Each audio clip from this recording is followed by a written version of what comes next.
Eu vou falar um pouco do que são os campos escalares e um pouco do que são as integrais de linhas escalares.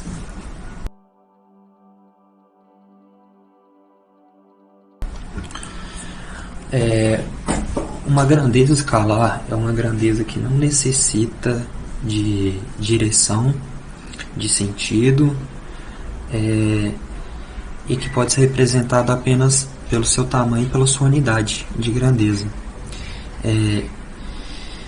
como a temperatura, a eletricidade, potencial elétrico, massa, porque não necessita de direção.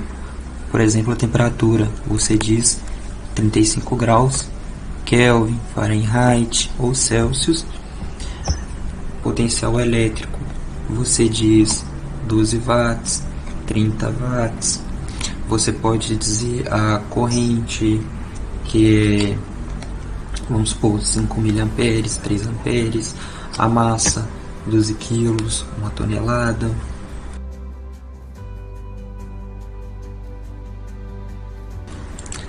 E vem a integral de linha escalar.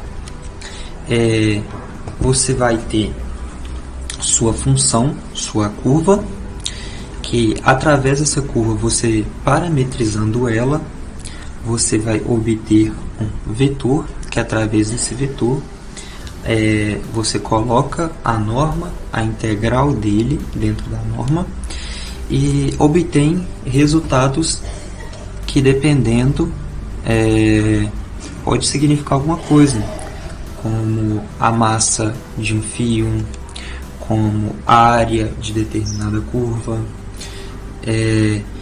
pode ter o potencial elétrico, um trabalho em determinada região.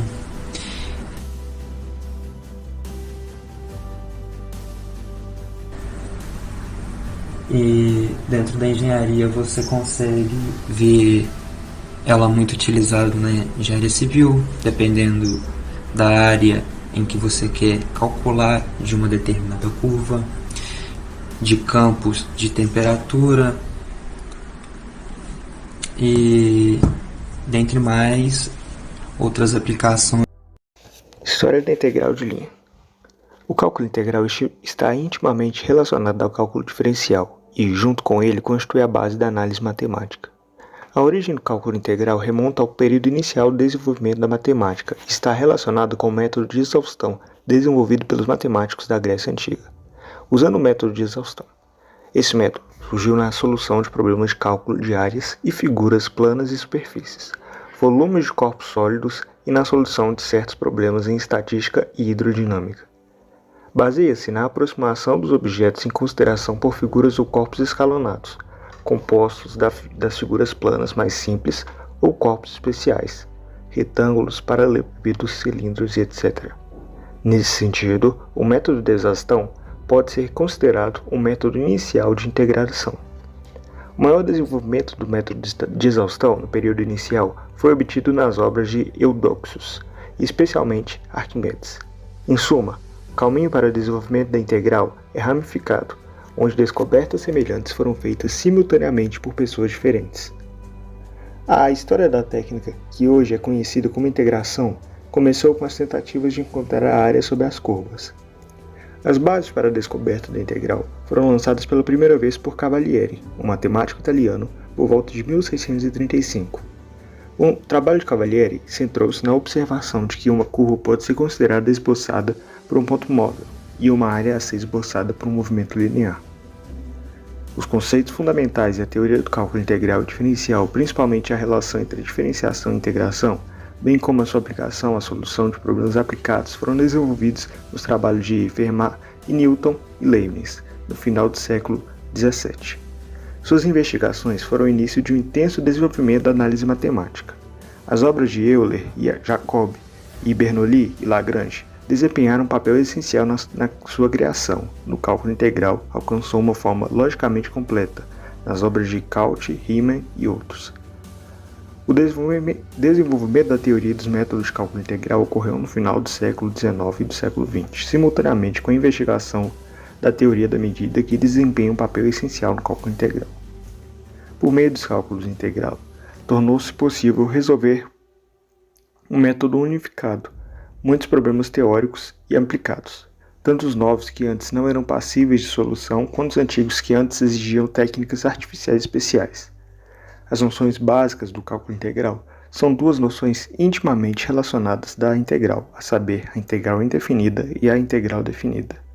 A integral de linha é uma integral em que a função é ser integrada e calculada ao longo de uma curva. Então, aplicou-se um método de integração para os campos de integração. As integrais de linhas têm papel importante tanto do ponto de vista teórico como prático. Suas aplicações incluem trabalho, energia potencial, fluxo de calor, mudança de entropia e muitas outras situações em que o comportamento de um campo vetorial ou escalar é estudado ao longo de uma curva. Olá pessoal, tudo bom com vocês? Agora eu vou falar um pouco da integral de linha de uma função vetorial. A gente começa aqui com dois vetores, o vetor força e o vetor deslocamento, os dois separados por um ângulo θ. Para calcular o trabalho que esses dois vetores vão fazer, a gente tem essa fórmula aqui que a gente aprendeu na física, né? Que o trabalho é igual ao vetor força vezes o vetor deslocamento. Então aqui o vetor força vezes o vetor deslocamento. Para calcular isso a gente usa o produto escalar, que a gente tem o módulo da força vezes o módulo do deslocamento vezes o cosseno de θ. Quando o ângulo for menor que 90 graus, a gente vai ter um trabalho positivo. Quando o ângulo for igual a 90 graus, a gente tem um trabalho que é igual a zero, então não vai realizar trabalho. E quando a gente tem um ângulo θ maior que 90 graus, o trabalho vai ser negativo. Ou seja, no plano cartesiano ele vai para trás, ele vai do zero ao menos 1 e assim por diante. Agora a gente vai mudar um pouco o caso, porque aquele caso anterior ele era com vetores retos. Agora, se a gente estiver tratando de uma curva, que seja mais ou menos assim, por exemplo, o tratamento é um pouco diferente. A gente pega um ponto qualquer na curva e denomina o vetor para ele f. Aí a gente vai pegar um pedacinho bem pequeno dessa curva, esse pedacinho vai chamar dr, e a gente joga na forma. Um pedaço do trabalho, que é o dw, é igual a força, que é esse vetor aqui, esqueci de colocar, vezes um pedaço da curva. Para calcular isso para a curva inteira, a gente usa a nossa conhecida integral. Então, a integral de w vezes a integral de força vezes a curva inteira. O que acontece aqui agora, basicamente, o que estamos fazendo é pegando essa curva e separando ela em vários pequenos pedaços para no final achar o trabalho total que é feito. Para chegar na fórmula final, a gente força a notação aqui e tem que o trabalho é igual a integral sobre a curva de força vetor vezes d vetor. Temos também que o dr vetor pode ser escrito de maneira diferente. Ele pode ser escrito como r' vezes t vezes dt. Com isso, a gente chega numa segunda fórmula, numa segunda integral, que vai ser usada mais para frente, como o trabalho é igual à integral de força vezes r vezes t vezes r' de t vezes dt. O r ele pode ser escrito de acordo com quantas componentes, em quantos planos tem a curva está. Então, se a curva for uma curva 2D, por exemplo, a gente tem que f, a componente i, mais g, a componente j, num plano 2D. Caso esse plano seja em tridimensional, a gente tem que o r vetor de t são 3. A gente só vai adicionar a componente h de k para poder ter um vetor tridimensional. Beleza? Dando prosseguimento ao tema de integral de linha de campo escalar, eu vou falar um pouco sobre as aplicações dessa integral. O objetivo desse estudo acerca da integral de linha é a aplicação direta de seu formalismo matemático na física geral. Nesse sentido, serão mostradas as aplicações da integral de linha de um campo escalar e o cálculo do trabalho. Além disso, será possível fazer algumas aplicações utilizando o teorema de Stokes e Gauss para obter futuras equações de Maxwell da forma integral para a forma diferencial. Tais integrais são usadas, por exemplo, para determinar o trabalho exercido ao mover uma partícula ao longo de uma curva lisa. E em resumo, as integrais de linha também têm um papel importante, tanto do ponto de vista teórico como prático. Suas aplicações incluem o trabalho, a energia potencial, o fluxo de calor, mudança de entropia e muitas outras situações em que o comportamento de um campo vetorial ou um campo escalar é estudado ao longo de uma curva. Eu vou fazer um exemplo aqui de trabalho. Por exemplo, considere um campo de força F, um campo vetorial contínuo e uma curva suave. Essa curva suave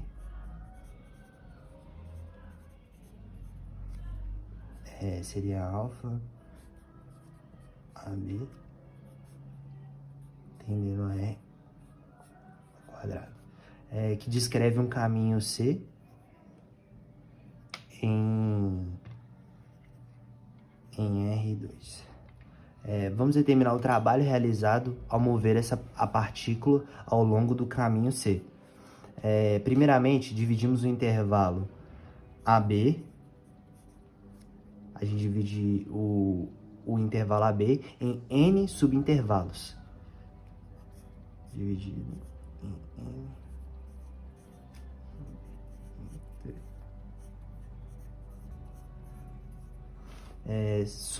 em N subintervalos, que seria dado por TI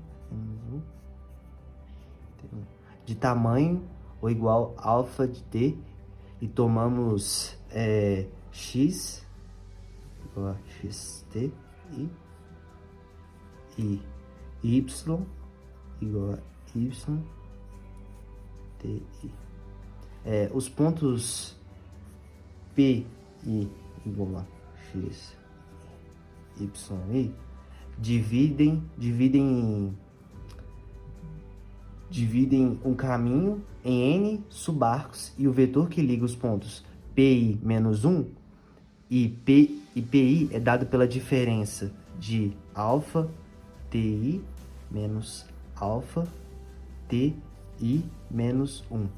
Aí podemos observar isso nesse gráfico aqui, representado aqui acima. As integrais de linha têm um papel importante, tanto no ponto de vista teórico, como no ponto de vista prático. Suas aplicações incluem trabalho, energia potencial, fluxo de calor, mudança de entropia e muitas outras situações em que o comportamento de um campo vetorial ou campo escalar é estudado ao longo de uma curva. O campo vetorial da gravidade é constante. A gravidade aponta direto para baixo, com a mesma magnitude em todos os lugares. Como com a maioria das integrais de linhas através de um campo vetorial, os vetores no campo são diferentes em diferentes pontos no espaço, então o valor multiplicado pelo ds varia. A integral de linha em si é escrita da seguinte maneira: integral de f de r vezes dr é igual a integral no intervalo de a e b de f de r de t vezes r' de t, em que f é um campo vetorial que associa cada ponto no espaço a um vetor. Você pode pensar nisso como um campo de força. C é uma curva através do espaço e r de t é uma função vetorial que parametriza a curva C no intervalo de tempo entre A e B. Podemos analisar o exemplo a seguir da seguinte maneira. Considere o campo vetorial descrito pela função f de x e y, que seja y e x. O campo vetorial vai ficar da seguinte maneira. Pensando como uma força, este campo vetorial empurra os objetos no sentido anti-horário ao redor da imagem. Suponha que queiramos calcular uma integral de linha através desse campo vetorial ao longo de um círculo de raio 1 centrado em 2 e 0. O trabalho realizado pelo campo de força do tornado, à medida que caminhamos no sentido anti-horário em torno do círculo, pode ser diferente do trabalho realizado à medida que caminhamos no sentido horário em torno dele.